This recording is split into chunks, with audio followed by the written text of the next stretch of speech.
Optionally, you can put a humidity gauge inside. I 3D printed a bracket to hold it at a nice angle so I can read it from the outside. You could just tape one to the outside here, or just kind of set it inside and read it through the container.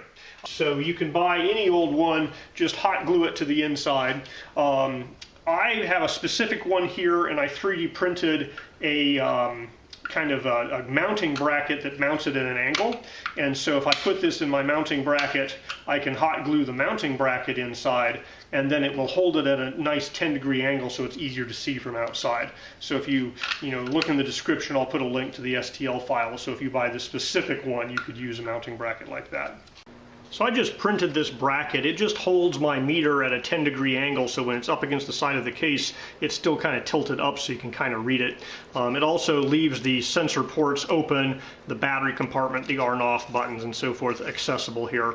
Once I hot glue this thing to the case, it's basically stuck in there. Of course, with hot glue you can just rip it off if you need to, but it's nice to be able to change the battery without doing that. Although usually these guys last for a couple of years before you have to change the battery.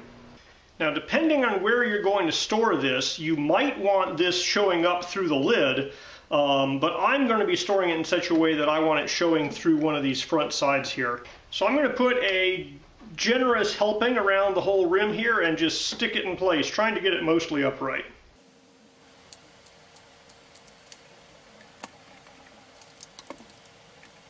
Alright, so there it is, visible through the Sterilite. You can see here it's winter time for us and I'm inside the house, so this is 63% relative humidity, but out in the garage it gets a lot more humid than that.